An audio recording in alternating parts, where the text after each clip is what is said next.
안녕하세요. 오늘 강의를 할 이범교입니다. 전번주 수요일 때 그 방송한 것보다 얼굴이 좀 많이 바뀌었죠. 그래서 말이 많아가지고 준비를 좀 많이 했습니다. 그리고 이제 이 방송을 하는데 엔지니어가 반드시 있어야 되거든요. 그래서 이 엔지니어는 우리 일월문화원의 회원이신 필사 이정길 선생님이 다 해주셨습니다. 이정길 선생님한테 감사를 드립니다. 오늘 강의 우선 화면을 좀 조정을 하겠습니다.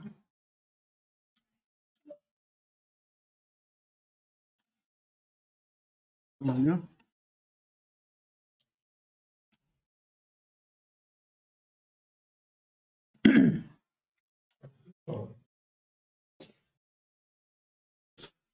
오늘 강의할 주제는 코로나에 마스크를 벗겨라였는데 전번주의 강의는 코로나가 어떻게 해서 인간에게 감염되는가 하는 문제를 가지고 강의를 했었습니다. 이번 시간에 할 강의 내용은 코로나 바이러스, 즉 바이러스가 인간 몸에 들어왔을 때 몸에 들면 병이 생기게 되는데 이 병은요 치료제가 없습니다. 그리고 백신도 없어요. 그래서 이 병을 치료하는 방법은 인간 사람한테 있는 면역에 의해서만 치료가 가능합니다. 그래서 사람들한테 있는 이 면역 체계가 어떻게 구성되어 있는가에 대한 강의를 하고요.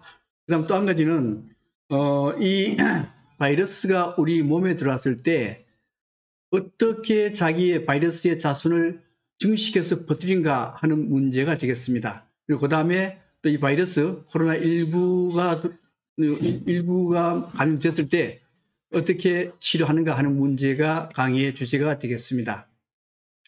먼저 코로나 바이러스의 구조인데요. 전자현미경으로 보면 이렇게 생겼습니다. 이렇게 생겼는데 이걸 좀 그림으로 그리면은 이렇게 됐어요. 이렇게. 그래서 이거는 이제 빨간 이걸 다시 그림으로 좀 상세히 그림을 그리게 되면은 이 빨간 거는 스파이크라고 합니다. 스파이크가 되고 그다음에 요거 노란 건 여기 뭔가 하면요. 단백질 막입니다. 단백질 막으로 둘러싸여져 있고 그 안에 RNA가 이렇게 노란 게 RNA입니다. RNA가 있고 이 RNA를 보호하기 위해서 단백질 막이 하나 더 있어요. 그래서 이 바이러스의 구조는 매우 간단합니다. 그 다음에 바이러스가 우리 몸에 어떻게 감염되는가 하는 문제입니다. 먼저 바이러스는 대개 우리 피부에 와 닿겠죠. 손 같은데 바이러스가 묻고 또 우리 몸 피부에 바이러스가 묻게 될 터인데 문제는 우리 몸에 있는 이 피부에는 항바이러스가 굉장히 많이 있습니다. 그래서 항바이러스를 손에 발라도 5분 안에 바이러스는 다 죽습니다. 그런데 자꾸 왜 손을 씻으라 그러는가 하면은 가장 문제되는 게 나중에 나오지만은 핸드폰이 가장 문제가 돼요. 그래서 사람은 만날 항상 핸드폰을 만지게 되는데 핸드폰을 만졌다가 손이 콧구멍이나 입으로 들어가게 되면은 바이러스에 감염되기 때문에 손을 자주 씻으라 이렇게 얘기를 합니다. 그 다음에 호흡기인데 호흡기는 뭔가 하면 숨을 쉬잖아요. 그죠? 숨을 쉴 때 바이러스가 항상 들어와요. 그래서 기관지하고 폐에 바이러스가 감염이 가장 잘 됩니다. 그 다음에 소화기 계통. 만약에 바이러스가 밥을 먹으면서 따라 들어오게 되면은 소화기 계통에도 바이러스에 감염이 될 수가 있어요. 또 에이즈 같은 경우에는 성기를 통해서 비뇨기 계통에 바이러스가 감염될 수가 있습니다. 그래서 바이러스가 감염되는 경로는 여러 가지가 있는데 코로나19의 경우에는 항상 호흡을 통해서 기관지와 폐에 주로 감염이 되겠습니다. 어떻게 바이러스가 우리 몸 안에 들어오는가 하는 문제인데요. 이게 이제 바이러스거든요. 그림을 그린 바이러스고 실제 바이러스는 여기 보이는 이게 바이러스입니다. 바이러스의 모양이 되고 요거는 뭔가 하면요. 요거 둥그란 거 이거는 사람의 세포입니다. 세포인데 여기 바이러스 중에 스파이크라는 게 있었어요. 스파이크라고 하는 것은 축구화 밑에 달려있는 뾰족뾰족 튀어나온 거기 스파이크죠. 마찬가지입니다. 바이러스한테도 여기 스파이크가 있는데 이 스파이크가 여기에 사람 몸에 붙어 있는 수용체 혹은 전사체라 그러는데요. 요거는 세포 안으로 들어가는 문이라고 생각하시면 됩니다. 여기 문은 항상 이제 자물쇠가 잠겨져 있어요. 근데 요 스파이크가 여기 이 문에 탁 맞으면은 여기 자물쇠가 탁 열려요. 열려서 이 바이러스가 안에 들어갈 수가 있는 겁니다. 근데 통상 바이러스는 여기에 그 수용체에 탁 맞지를 않아요. 근데 돌연변이가 생겼을 경우에 여기에 스파이크가 이 수용체가 탁 들어맞습니다. 그러면 바이러스가 세포 안으로 들어갈 수가 있어요. 그런데 또 하나는 여기에 스파이크의 점성 문제, 스파이크가 끈적끈적하면요, 여기에 수용체에 잘 들어붙어요. 잘 들어붙으면은 감염이 잘 되는 겁니다. 그래서 감염이 된다는 의미는 뭔가 하면은 여기 스파이크의 점성, 즉 끈적끈적함이 강하면은 잘 들어붙어요. 요 스파이크하고 전사체, 즉 수용체 구조를 조금 더 상세히 보면요, 이렇게 생겼습니다. 이렇게 여기 이제 세포고요. 이 부분이 바이러스입니다. 여기 뭔가 하면 수용체, 전사체라 그러기도 하고 수용체라 그러는데 세포 안으로 들어가는 문이라고 생각하시면 됩니다. 그다음에 여기 바로 이제 스파이크고 이게 자물쇠고 열쇠인데 이 열쇠가 탁 자물쇠를 열면은 바이러스가 세포 안으로 들어갑니다. 근데 여기 전사체 즉 수용체는요 나이에 따라 좀 틀려요. 요새 이제 일본에서 나온 논문인데 어린애하고 어른이 있어요. 근데 대체로 우리 이제 코로나19의 경우에는 어린애보다가 어른이 잘 걸립니다. 어른이 잘 걸리는 이유가 뭔가 하면은 어린애는 전사체가 적습니다. 어른은요 전사체가 더 많아요. 얼마나 많은가 하면 이 논문에 의하면은 한 40% 정도 더 많습니다. 그래서 어린애보다는 어른이 더 잘 걸리게 돼요. 또 지병 있는 사람들, 이제 그 고혈압이라든가 당뇨라든가, 그 다음에 또 담배 피우는 분들, 이런 분들의 경우에도 수용체, 즉 전사체가 지병이나 담배를 피우지 않는 사람에 비해서 더 많습니다. 그래서 여기 보면은 여기 뭔가 하면 여기에 세포고 여기에 전사체거든요. 이제 세포로 들어가는 문입니다. 여기에 많아져요. 많아져 가지고 병이 있는 사람은 더 조심해야 됩니다. 그 이유는 그 전사체 때문에 코로나가 더 잘 들어갈 수 있기 때문에 그렇습니다. 또 우리 몸에는 오장육부가 있는데요. 오장육부마다 아까 여기 세포에 붙어 있는 전사체 모양이 다 틀려요. 다 틀려가지고 예를 들면은 코로나19 같은 경우는 기관지, 이제 호흡을 통해서 기관지와 폐로 들어옵니다. 기관지와 폐로 들어보니까 여기에 전사체하고 코로나19의 스파이크하고 탁 맞아 떨어져요. 근데 만약에 코로나19가 장으로 갔습니다. 위로 갔는데 위의 전사체하고는 구조가 안 맞아요. 그러면 위로는 감염이 안 돼요. 또 B형 간염 바이러스일 경우에는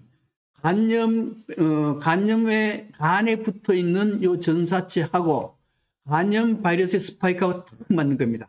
그러면 이게 간염 바이러스 병에 걸리게 돼요. 그 다음에 에이즈의 경우 마찬가지입니다. 에이즈의 경우에도 다른 데는 다 안 맞아요. 안 맞는데 비뇨기 계통에 여기에 스파이크하고 전사체가 탁 들어맞아요. 그러면 이게 뭐가 되는가 하면요. 에이즈 병에 걸리게 되는 겁니다. 그 다음에 바이러스는 어떻게 세포에 침투하는가 하는 문제인데요.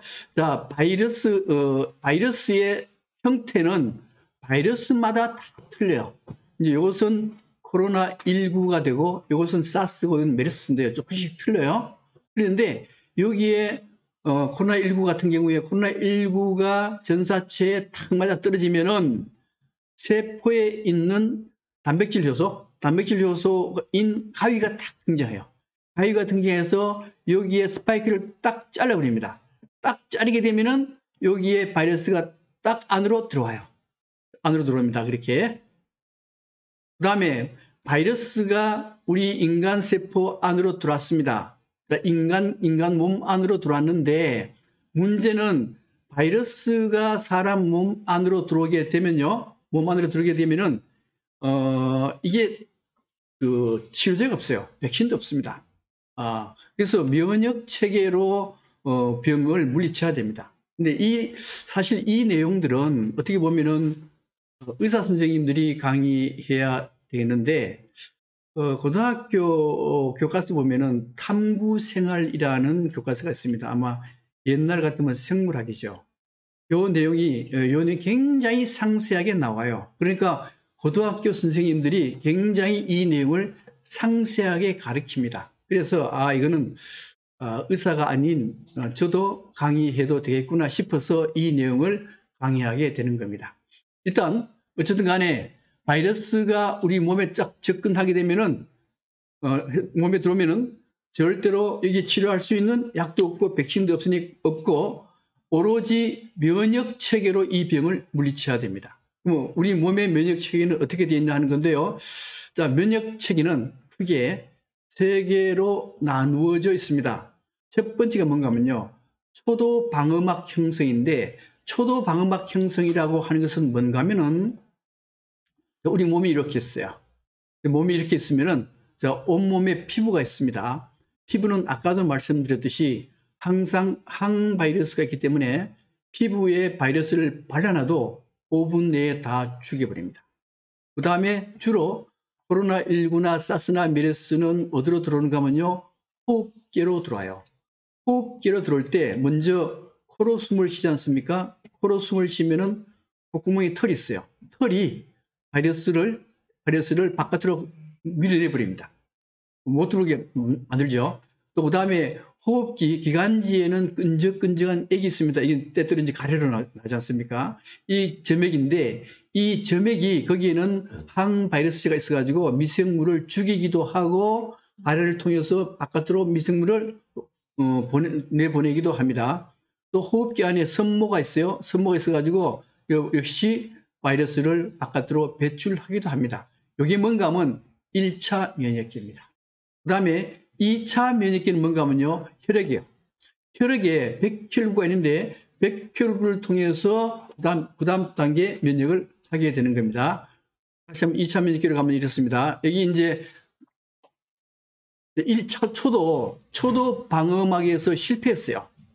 실패하게 되면은 드디어 세포 안으로 들어오게 됩니다. 세포 안으로 들어오게 되는데 처음에 세포 안으로 들어왔을 때 면역 방법은 두 가지가 있습니다. 1차 면역하고 2차 면역이 있는데 1차 면역과 2차 면역의 차이점은 뭔가 하면요.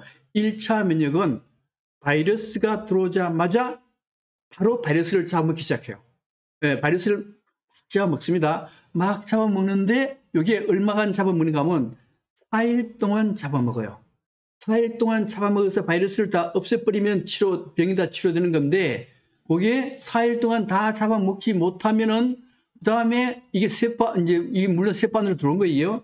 세포 안으로 들어온 것이고 그 다음에 여기서 2차로 굉장히 강력한 면역세포가 등장을 해요. 그래서 면역세포가 이제 4, 5일 뒤에 빨라야 4, 5일 뒤입니다. 그때 2차 면역세포가 나와서 바이러스를 잡아먹기 시작해요.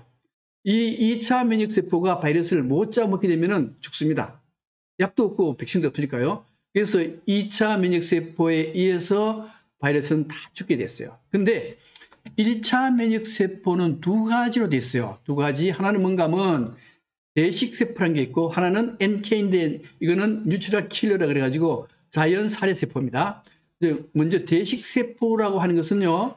바이러스가 들어오게 되면은 바이러스 세포 안으로 들어오잖아요. 세포 안으로 들어오면은 대식세포는 바이러스만 잡아먹어요.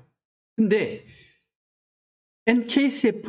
NKCF는 바이러스를 잡아먹는 게 아니고 바이러스가 세포에 감염됐잖아요. 세포에 감염되면은 감염된 세포 자체를 죽여버립니다. 세포를 죽여버려요. 요거는 대식은 바이러스를 죽이고 요 NK세포는 감염된 세포 자체를 죽여버립니다. 자, 그리고 난 뒤에도 감염이 이제 다 치료가 안 됐어요. 안 되면 이제 여기 2차 그 면역세포가 등장하는데 이것은 전문세포입니다. 1차하고 2차하고 틀린 점이 뭔가 하면 1차는 어떤 바이러스라도 다 잡아먹어요. 예를 들면은 메르스가 들어와도 이 두 개 세포가 잡아먹고 사스가 들어와도 이 두 개 세포가 잡아먹고 코로나가 들어와도 이 두 개 세포가 잡아먹습니다. 그런데 여기 2차 면역세포는요. 코로나가 들어오면 여기 NK세포가요. 코로나가 들어왔다라고 여기 중앙에 연락해줘요. 연락해주면 중앙에서 코로나에 해당되는 T세포와 B세포를 만듭니다. 그래서 T세포와 B세포를 만들어가지고 코로나만 죽여요. 만약에 사스가 들어오면 못 죽입니다. 이 특성이 있어요. 다시 말씀드리면 1차 면역계는 모든 바이러스를 다 죽여버리고 4일 동안 그 다음에 여기에서 NK세포가 중앙에 야 코로나 들어왔다라고 연락하면은 여기서는 코로나 바이러스만 죽이는 세포만 등장해요. 그래서 코로나 세포를 죽이게 되는데 여기에 두 개가 있어요. 하나는 T세포인데 T세포가 가장 핵심이에요. 이 T세포는 세포 안으로 들어와서 감염된 세포 자체를 죽여버립니다. 죽여버려요. 근데 이 B세포라고 하는 것은 이 차이점은 뭐가, T세포하고 B세포의 차이점은 T세포는 감염된 세포 안으로 들어와서 세포를 죽여버리고 B세포는 세포 안으로 못 들어갑니다. 못 들어가고 바이러스가 증식해가지고 세포 밖으로 탈출을 하잖아요. 그죠? 세포 밖으로 나왔을 때 이 B세포가 그 바이러스를 활동 못하게 죽여버립니다. 활동 못하게 해버려요. 이 차이점이 있는데 이게 굉장히 중요해요. 이 B세포가 나중에 백신 만드는데 굉장히 중요한 역할을 하는데 항체 생산을 누가 하는가 하면 B세포가 하게 돼요. 이렇게 인간은 아주 정밀한 면역 체계를 가지고 있습니다. 그래서 바이러스가 들어왔을 때 만약에 2차 면역인 T세포와 B세포가 이게 다 잡아먹지 못하면 죽습니다. 죽어요. 근데 이게 약해가지고 이게 원래는 한 7일 정도 되면 다 잡아먹어요. 다 잡아먹는데 이게 균이라든가 여기 면역세포가 약하게 되면은 이게 60일까지 가요. 20일도 가고 60일까지도 가는 겁니다. 그 다음에 이제 이게 싸움 과정인데요. 이게 이제 세포입니다. 상피세포죠. 상피세포라는 것은 대체로 이제 우리 코로나19의 경우에는 호흡기로 들어와요. 호흡기로 들어오면은 이제 그 호흡기에 상피세포가 있는데 거기에 코로나가 침범해 들어와요. 여기 동글동글한 게 이게 코로나 바이러스고요. 그 다음에 이게 대식세포입니다. 대식세포가 코로나를 막 잡아먹어요. 잡아먹고 근데 이걸 뚫고 여기 세포가 뭘로 감염되는가 하면 바이러스로 막 감염이 됐어요.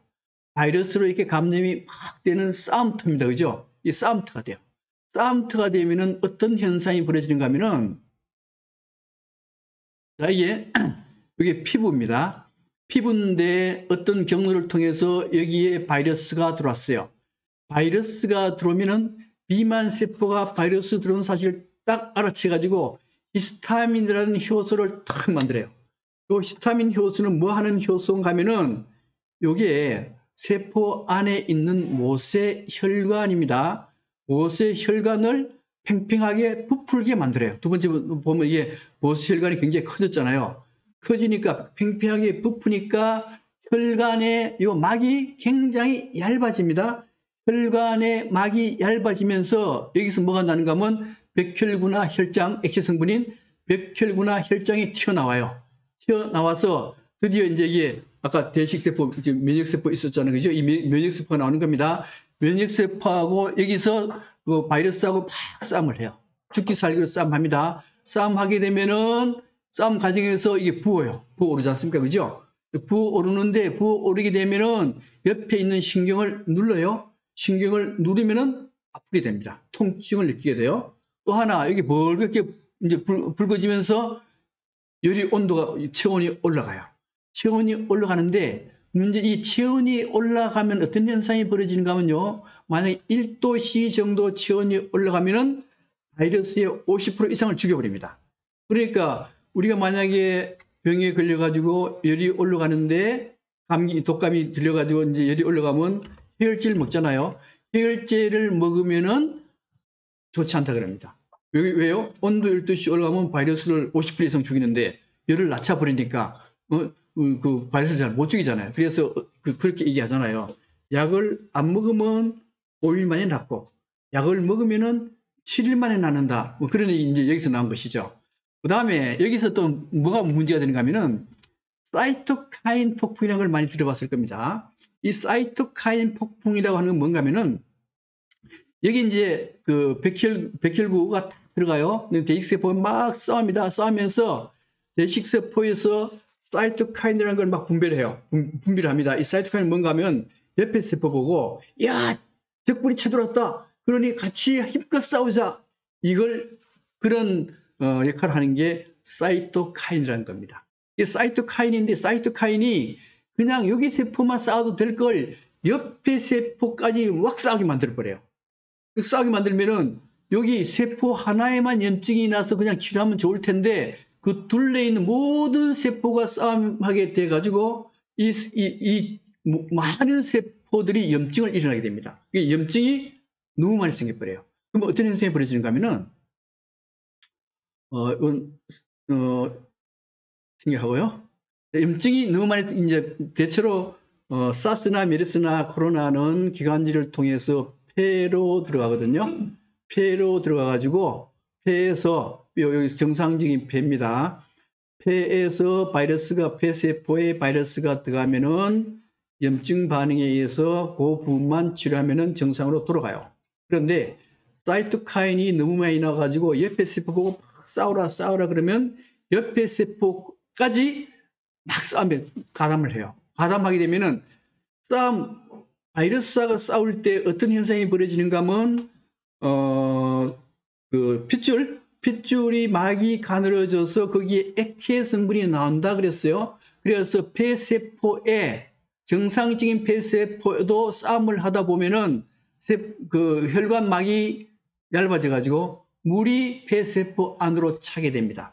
물이 폐세포 안에 차게 돼서 많은 폐세포 안에 물이 차게 됨으로써 숨을 못 쉬게 돼요. 그래서 이 사람은 숨을 못 쉬게 돼서 죽게 됩니다. 그래서 보통 사람이 죽을 때 뭘로 죽는가 하면은 폐렴으로 죽거든요.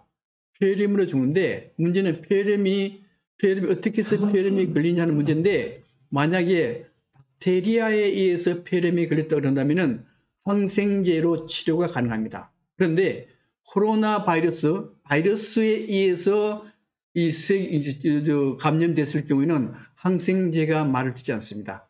그래서 만약에 항생제가 말을 듣지 않는 상태에서 사이토카인 그게 왕창 분비돼 가지고 많은 세포에 물이 차버리면 죽게 돼요. 근데 이런 현상은 나이 많은 사람보다 나이 젊은 사람이 더 그 사이토카인 폭풍에 휩쓸린다는 거예요. 그래서 젊은 사람 죽은 이유가 바로 여기 있다는 것이고요. 특히 2018년에 그 발생한 스페인 독감에 5천만 명이 죽었거든요. 이때 죽었을 때 대다수의 사람들이 젊은 사람들이었어요. 그 이유가 바로 이 원인 때문에 죽었다라고 하는 겁니다. 그래서 그런 면역력을 높이려고 그러면 어떻게 해야 되느냐.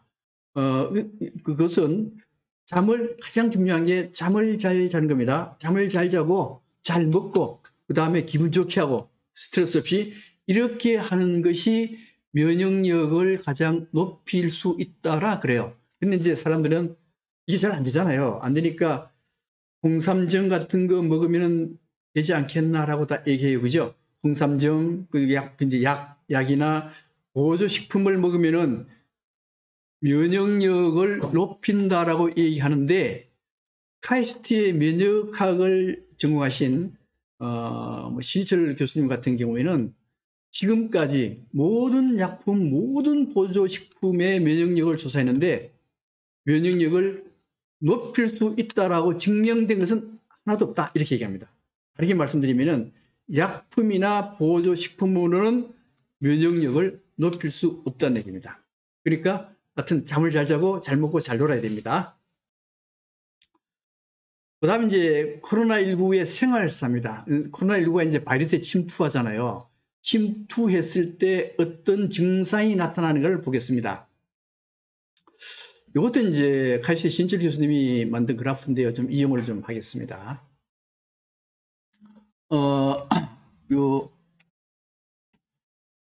여기 이제 X좌표. X좌표는 뭔가 하면 시간이에요. 시간. Y좌표는 뭔가 하면 바이러스, 우리 몸에 침투한 바이러스의 숫자입니다. 숫자인데 처음에 바이러스가 침투해가지고 점점 우리 세포에서 증식을 합니다. 증식해가지고 바이러스 숫자가 이만큼 됐어요. 요 단계가 되면은 우리 몸이 바이러스 숫자가 많아졌죠? 많아지게 되면은 우리 몸은 아프기 시작합니다. 근데 사람에 따라서는 바이러스 숫자가 이렇게 증가하다가 이만큼 안 올라가요. 아픈 만큼 안 올라가고 면역에 의해 가지고 바이러스를 잡아먹습니다. 잡아먹어가지고 그다음 숫자가 약해져가지고 이렇게 들어오면은 자연 치유가 돼요. 면역에 의해서 치유가 됐기 때문에 우리 몸에 증상이 하나도 없는 상태에서 자연적으로 치유가 되는 겁니다. 이런 경우도 있어요.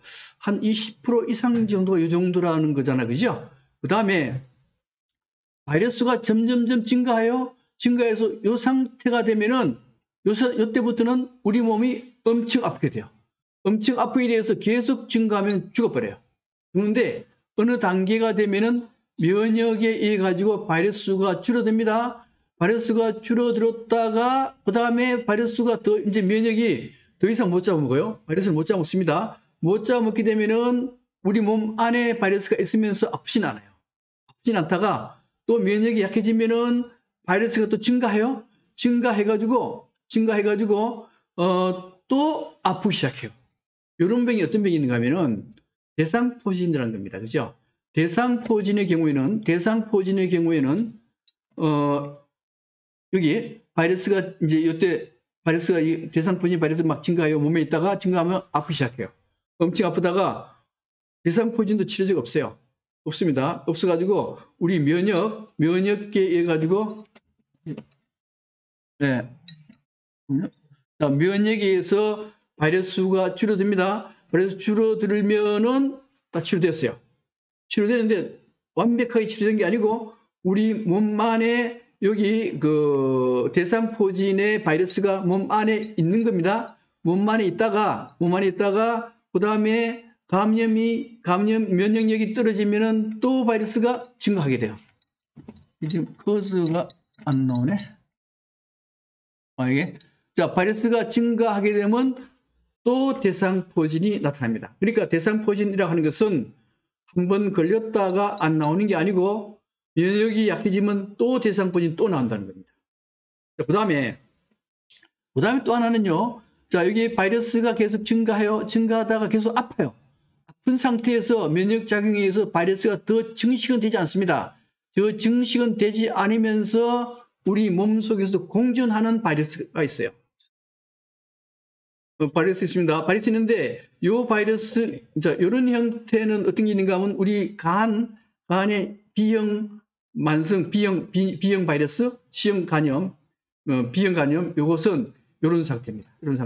이런 상태가 바로 B형 간염, C형 간염의 형태가 되는 겁니다. 그 다음에 이제 2주간 격리하잖아요. 그죠? 격리하는데 이제 코로나19 말고 보통 호흡기 바이러스 질환의 일반적인 경과는 어떻게 되는가 하면요. 경과는 처음에 감염이 됐어요.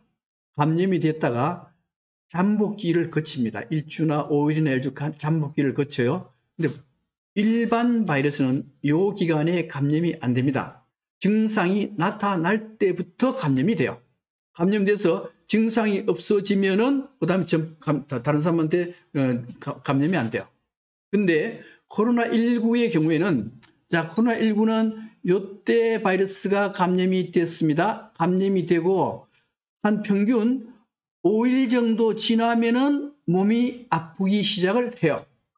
근데 여기에 5일 중에 3일 동안은 이제 5일간이 잠복기인데 3일간은 다른 사람한테 전염이 안 된다라 하는 겁니다. 그럼 언제부터 전염되는가 하면은 열이 발열돼 가지고 열이 발열됐잖아요. 그죠? 이때부터 막 기침도 나고 열도 나요. 그 이틀 전 48시간 전 이틀 전에부터 여기까지는 증상이 없어요. 그러니까 코로나19가 걸려가지고 이틀 동안 증상이 나타나기 이틀까지는 다른 사람한테 전염시켜요. 전염시키기 때문에 항상 뭘 해야 되는가 하면요. 마스크를 써야 됩니다. 마스크를 써야만 이때 다른 사람한테 전염이 안 돼요. 그 다음에 발열이 시작되면은 이때부터 물론 전염되고요. 이때부터 전염이 더 많이 되는 거죠. 이런 상태이기 때문에 바이러스 자기한테 상태가 없다 하더라도 반드시 마스크를 써야 되는 겁니다. 넘어갈게요. 넘어가고요. 그 다음에 이제 바이러스 증식 문제인데요. 식물이나 동물은 항상 자기 자손을 널리 퍼뜨리려 그럽니다. 바이러스도 마찬가지로 자기 자손을 굉장히 널리 퍼뜨리려 그래요. 그러니까 널리 퍼뜨리는데 어떻게 그럼 퍼뜨리냐 하는 문제입니다. 어떻게 퍼뜨리냐 하는 문제인데요. 자, 우리 바이러스의 경우에는 우리 유전자가 이제 DNA가 있고 RNA가 있어요.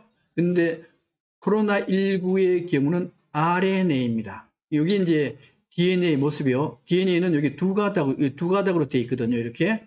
근데 RNA는 한 가닥으로 되어 있습니다. 코로나19는 RNA 한 가닥으로 되어 있어가지고 여기에 변형이 굉장히 잘 돼요. 변형이 잘 됩니다. 증식한 관계가 원래 이걸로 설명을 드려야 되는데 요 굉장히 복잡하고 그림이 좀 안 좋으니까 다음 그림으로 설명을 드리겠습니다. 예. 자, 이게 뭔가 하면 요게 세포입니다. 요게 세포요. 요거는요, 세포 바깥이요. 다른 세포일 수도 있고요. 자, 코로나 바이러스 모양은 이렇습니다. 이러는데 요 코로나 바이러스가 여기에 전사체를 통해서 세포 안으로 들어왔어요. 세포 안으로 이렇게 딱 들어오면은 요게 뭔가 하면 단백질막인데 단백질막을 버려버립니다. 버리고 그다음에 여기 하얀 게 뭔가 하면 여기 노란 게 RNA요. RNA인데 RNA를 둘러싸고 있는 단백질막 캡시드도 버려버려요. 버리고 오로지 여기 유전자인 RNA만 탁 나와요. RNA만 나와가지고 여기서 자기 자손 RNA를 만들어내요. RNA를 하나만 만드는 게 아니고 수만 개를 만들어냅니다. 그다음 요걸 이제 복제라 그래요. 복제라 그러고 또 요 RNA는 또 뭐가 필요한가 하면요. 여기에 스파이크가 필요하잖아요. 그죠? 단백질 막하고 스파이크가 필요해요. 그래서 요 RNA가 수만 개의 스파이크와 단백질 막을 탁 만들어요. 그 다음에 이것도 뭐가 있었는가 하면 RNA를 둘러싼 캡시드라고 하는 단백질 막이 또 하나 있었어요. 요 단백질 막 캡시드도 수만 개를 탁 만듭니다. 탁 만들어 가지고 그 다음에 여기서 결합을 해요. 어떻게 결합하는가 하면은 여기 뭔가 하면 RNA입니다. 여기 RNA고 RNA 둘러싼 캡시드 있잖아요. 그죠? 요 캡시드요. 그래서 요 캡시드하고 RNA를 둘러싸서 이렇게 탁 만들어요.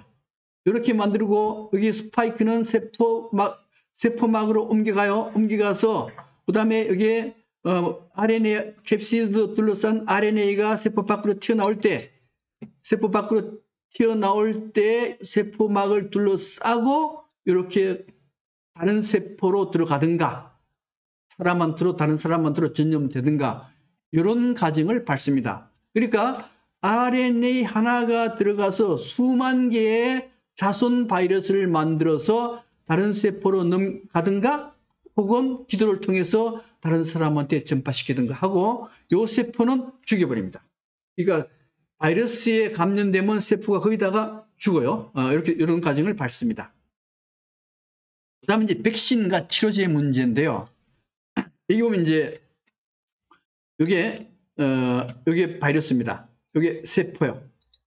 세포인데 여기 바이러스가 세포 안으로 들어와요.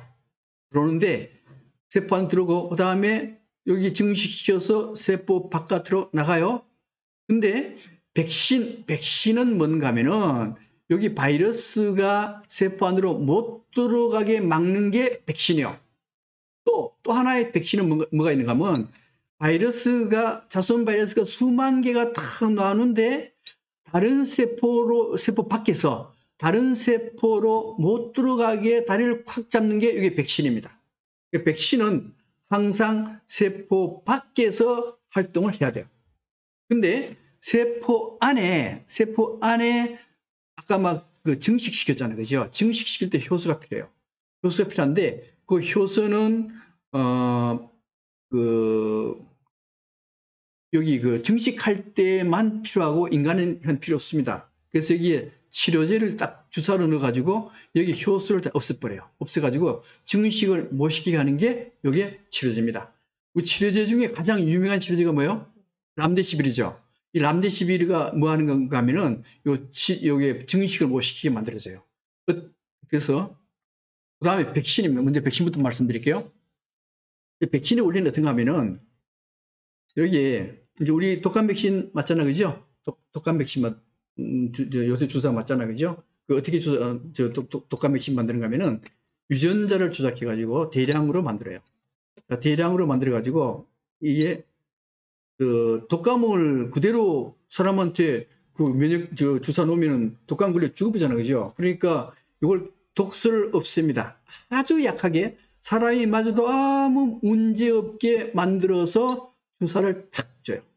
주사를 딱 주면은 어떤 면역 세포가 생기는가 하는 문제입니다. 어떤 면역 세포가 생기는가 하면은 우리 여기에 그 면역 세포가 3단계가 있다 그랬죠. 그 중에 2단계는 뭔가 하면 1차 면역 세포는 그 바이러스가 들어오자마자 4일 동안 바이러스 잡아먹는 거고, 그 다음에 두 번째 2차 면역 세포는 4, 5일 이후에 잡아먹는 건데 그 중에서 무슨 세포가 있는가 하면 B세포가 있었어요. B세포. 요 A세포는, T세포는 세포 안에서 바이러스를 잡아먹고 B세포는 세포 바깥에서 바이러스를 잡아먹는다 그랬어요. 세포 바깥에서 바이러스를 잡아먹는데 요게 독감 주사를 탁 주잖아요. 주면은 뭐가 생기는가 하면 B세포의 항체가 딱 생겨요. 다른 거 없습니다. B세포의 항체가 딱 생깁니다. 딱 생기는데, 그 다음에 이제 바이러스 백신 맞고 난 뒤에, 한 달 뒤에 진짜 독감이 들어왔어요. 진짜 독감이 들어오면은, 요 B세포는 전에 백신 맞았을 때 그걸 기억을 해요. 기억해서 딱 기억했다가 진짜 독감 들으면 그때 그놈이네. 그래서 이게 4, 5일 뒤에 반응하는 게 아니고 즉각 반응해요. 즉각 반응해가지고 그 바이러스가 세포에 증식했다가 바깥으로 나오잖아요. 이거는 세포 바깥에서만 바이러스 잡아먹는 거거든요. 그래서 이 바이러스가 세포 안에 증식해서 세포 바깥으로 탁 나오면 B세포가 즉시 잡아먹어버려요. 요게 백신의 원리입니다. 백신 원리요? 시간이 걸리니까 이건 생략하겠습니다. 근데 코로나19의 백신과 치료제가 굉장히 어렵습니다. 왜 어려운가 하면은, 이제 백신 개발 정상 절차예요. 정상 절차인데 1단계에서부터 6단계까지 걸립니다. 여기에 3단계까지만 하더라도요, 가장 빨리 만들어야 8년입니다. 8년 돼야 만들어요. 8년 뒤에 만들어가지고 지금까지 메르스, 사스, 지카, 그 다음에 에볼라 다 나왔죠. 이게 전부 다 바이러스입니다. 바이러스인데 백신을 맞는 게 있느냐? 하나도 없습니다. 왜 없는가 하면 백신을 막 만들려고 그랬어요. 만들려고 그랬는데 시간이 한 2, 3년 걸려서 만들었는데 그만 이제 바이러스가 다 없어져 버렸잖아요. 그죠? 그래서 그 단계 스톱이요. 3상 이전에 다 스톱해버렸습니다. 그래서 하나도 만든 일이 없어요. 근데 지금 이제 코로나19의 경우에는 아마 1년 6개월 내지 2년쯤 되면 만들 수 있다 그래요. 왜 그렇게 되는가 하면은 이미 메르스나 사스, 에볼라 바이러스 때 그때 이미 만들어 놓은 백신이 있어요. 그 백신을 재활용해서 코로나19 백신을 만들려 하기 때문에 기간을 짧게 가질 수가 있는 겁니다. 그래서 2년 뒤에 만들었다 하더라도 그 전에 코로나19가 없어버리면은 그 백신은 아무런 쓸모가 없습니다. 만들 때 들어가는 돈이 조단인데 그 아무 필요가 없게 되면 얼마나 손해가 많아요. 그래서 그 제약사들도 굉장히 심사숙고해서 만들 수밖에 없습니다. 또 설사 만들었다 하더라도 이거 다 만든 코로나19 발생해가지고 백신 다 놓은 데까지 2년 동안에 만들었다 하더라도 백신 주사 놓은 데까지 3년 걸려요.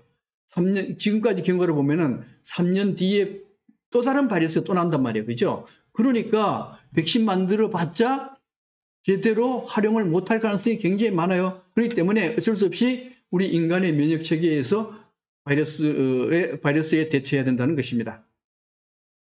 이제 문제는 이제 우리 주식 투자하는 사람들 제약회사 투자 많이 하잖아요. 투자 많이 할 때 뭐 2상이다 3상이다 들어가면 그 제약회사 값이 팍 오르잖아요. 근데 이제 얼마나 그 성공 확률이 얼마나 되는가 하는 문제인데요.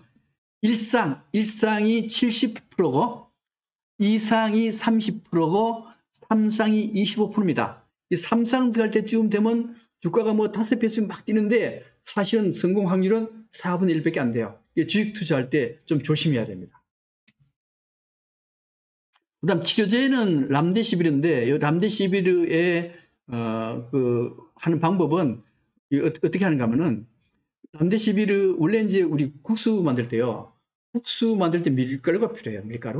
밀가루가 필요한데 밀가루하고 분유하고 성질이 비슷해요. 그래서 밀가루 만드는 데다가 분유를 섞어버려요. 분유를 섞으면 밀가루를 못 만들어요. 마찬가지로 여기에 코로나19의 유전자 성분하고 람데시비르 유전자 성분이 비슷해요.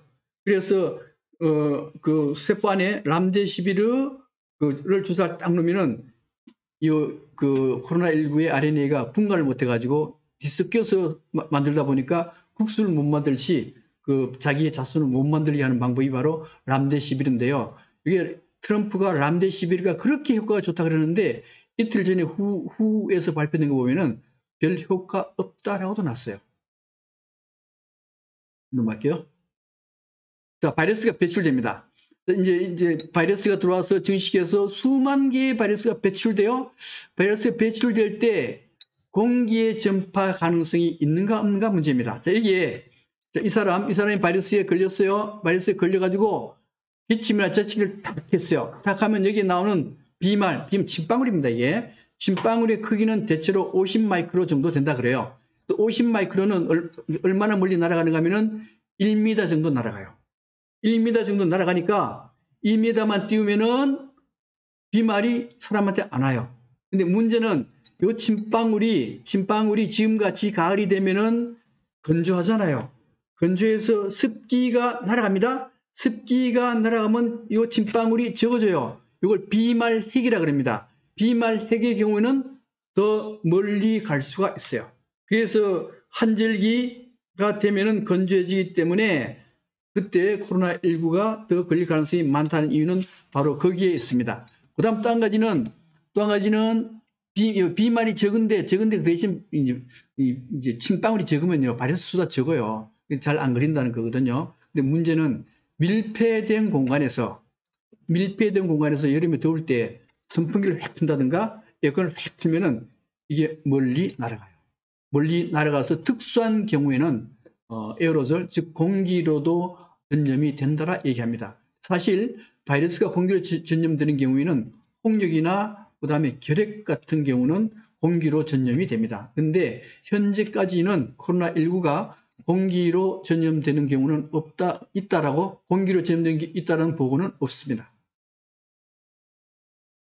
또 한 가지는 이 바이러스가 얼마 동안 사는가 하는 문제인데 여기 무기물질, 책상이라든가 여기 핸드폰의 경우에는 이 3일 동안 살아있어요. 그거 조심해야 됩니다, 굉장히. 그 다음에, 이제, 이게 잡는 걸까? 동시에 넘어가네.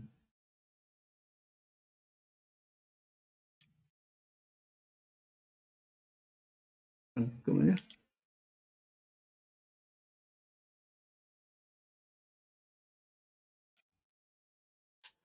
비말생성 차이의 문제인데요.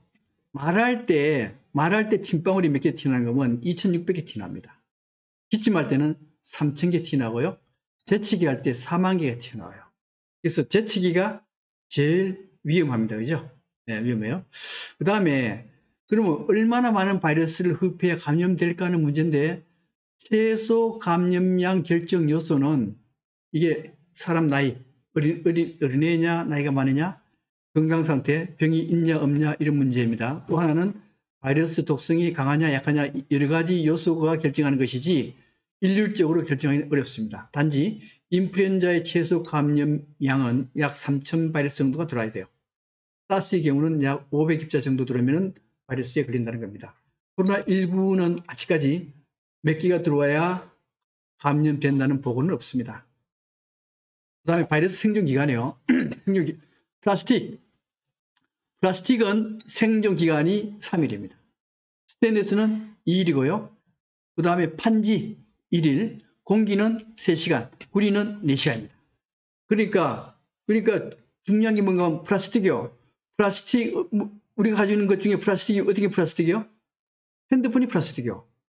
핸드폰은 바이러스가 묻으면은 3일간 가요. 그 다음에, 그래서 가장 문제되는 게 뭔가 하면요. 핸드폰이요. 핸드폰은 사실상 세균이 바글바글해요. 얼마나 세균이 많냐? 얼마나 세균이 많은가 하면은 변기, 화장실 변기에 10배 정도 세균이 많습니다. 10배 정도. 그러니까 변기보다 훨씬 더 더러워.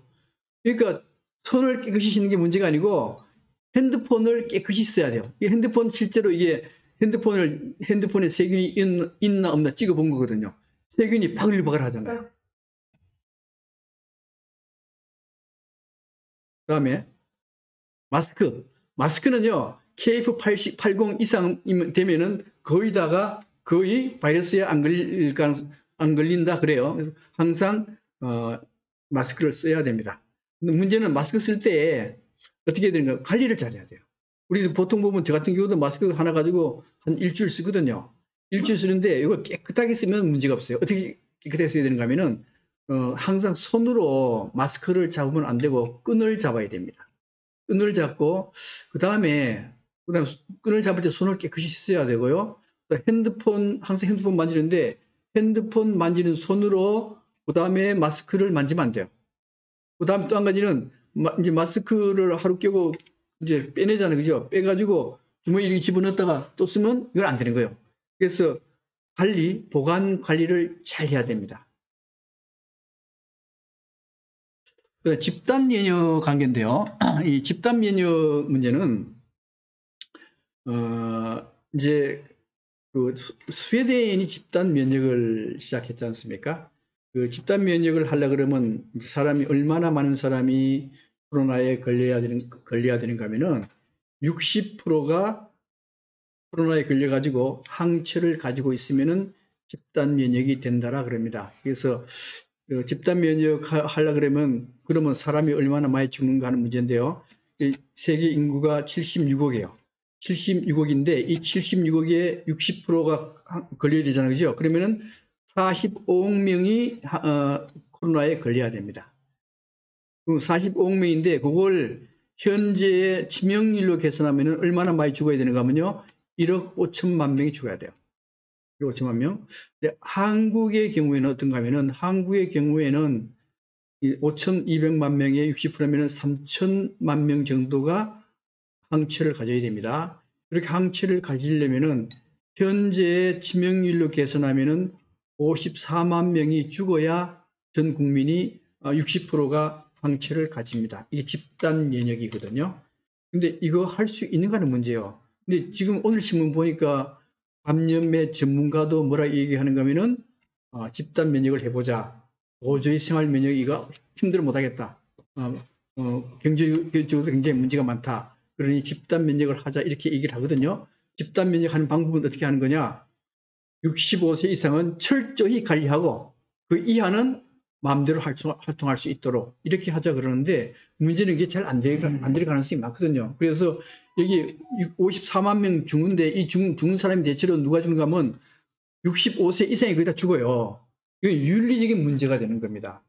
그래서 집단 면역은 실시하기가 굉장히 어려운 면이 있습니다.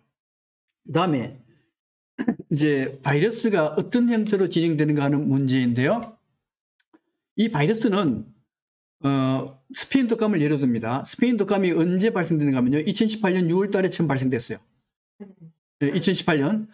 1918년. 1918년 발생이 되는데 여기에 1차 폭발을 해요. 그 다음에 여기에 10월 중순 이후에 2차 폭발이 일어납니다. 2차 폭발은 1차 폭발에 비해서 엄청난 수로 증가해요. 그 다음에 3차 폭발이 언제부터인가 하면요. 한 3, 4월 때 3차 폭발이 일어나요. 그래서 1차가 제일 적고 2차가 엄청나게 사람이 많이 걸리고 거의 5천만 명 중에 3천만 명 이상이 2차 폭발 때 다 죽습니다. 그 다음에 3차 폭발이 일어났어요. 근데 이 스페인 독감만 그런 게 아니고 모든 독감, 사스, 그 다음에 스페인 독감, 메르스 등등이 전부 다가 1차, 2차, 3차를 거쳤다라 하는 겁니다. 그래서 코로나의 경우에도 1차, 2차, 3차를 거칠 거다라고 추정을 해요.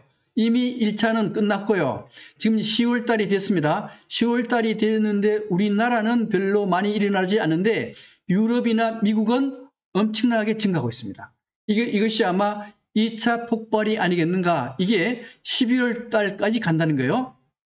그 다음에 3차도 분명히 내년 봄에 3차가 일어날 가능성이 많다라 그러는 겁니다. 그렇기 때문에 이 2차 폭발에서 가장 문제되는 게 뭔가 하면요. 이때 독감이 많이 발생해요. 독감이 많이 발생하기 때문에 나이가 많으신 분들은 반드시 독감 백신을 맞아야만 됩니다. 이렇게 해서 오늘 코로나19 바이러스, 즉 바이러스가 우리 몸에 들어왔을 때 어떻게 면역 반응을 하고 어떻게 증식시키는가에 대해서 강의를 했습니다. 다음 시간에는 이 바이러스가 점점 발생 주기가 짧아져요. 전에는 5년, 6년 하다 지금 3년마다 바이러스가 발생됩니다. 그래서 왜 이렇게 3년마다 발생되는가? 그것은 아마도 지구의 경고일 것이다. 그러면 지구의 경고가 뭔가에 대해서 다음에 두 번에 걸쳐서 강의를 하도록 하겠습니다. 오늘은 이걸로 강의를 끝내도록 하겠습니다. 감사합니다.